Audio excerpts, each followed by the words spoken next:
आज मोर परम सौभाग्य जे आज एक पवित्र दिन शुभ दिन पवित्र अक्षय तृतीया एवं ता सहित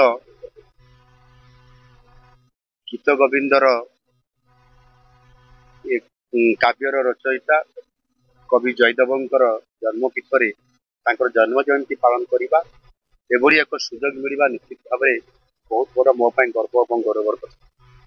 आज मुझे आसली एवं ये हजार हजार लोकों सहित मिसिली और ये कार्यक्रम रे जोगदे समस्त सहित ये उत्सव में सामिल कली। आज ओडिया अस्मितार कथा गोटे पटे ओडिया अस्मितार कथा अन्य पटे प्रभु महाप्रभु जगन्नाथ एवं तांकर भक्त कवि जयदेव तांको भितर जो समता एवं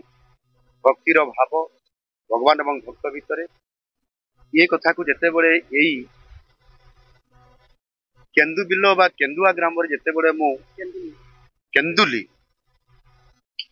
केन्दुली ग्राम जिते बड़े आसिक मुझे बड़े ये आसिक पहुंचली और ये कार्यक्रम सामिल हेली एवं एथिरे जो घटी जो घटना गुड़िक जिते बड़े मु आज ये निजे मु आवृत्ति करुली निजे मु भाव विहल हो जाऊली। वास्तविक कवि जयदेव केवल से खाली आमर नुहंती भारतर नुहंती सारा विश्वर जड़े श्रेष्ठ संस्कृत कवि हिसाब से गीत गोविंदरू एवं विभिन्न काव्यरू से आज प्रसिद्धि लाभ कर स्मृति पीठर जो काम आज आरंभ तार विकास एवं सौंदर्यकरण आगामी दिन में पूर्णांग कर जहाँ भी आज पीठ को विकास करने जो अर्थ आज सरकार तरफ दि जाए आगामी दिन में दिज्व मु आउ थे डीपीआर को पूरा प्रस्तुत करने मोर विभाग मान को निर्देश देती आगामी दिन में या एक जातीय स्तर ये एक ऐतिह्य पीठ हम जन्म पीठ हम स्मृति पीठ हम ता सहित ये जो केन्दुली ग्राम को बा केन्दुबिल ग्राम को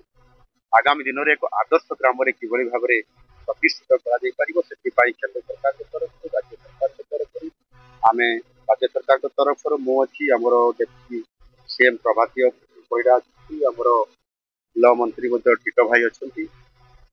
सांसद आमर अपराजिता षडंगी महोदय अच्छा केन्द्र और राज्य भितर ये आदर्श ग्राम को आम तार श्रेष्ठता देवु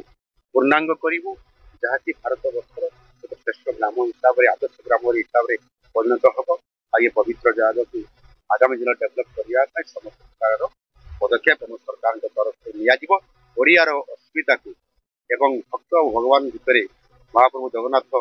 जो भावर जो भाव विनोदिया ताहार परिप्रकाश यही ग्राम निश्चित भाव ये ग्राम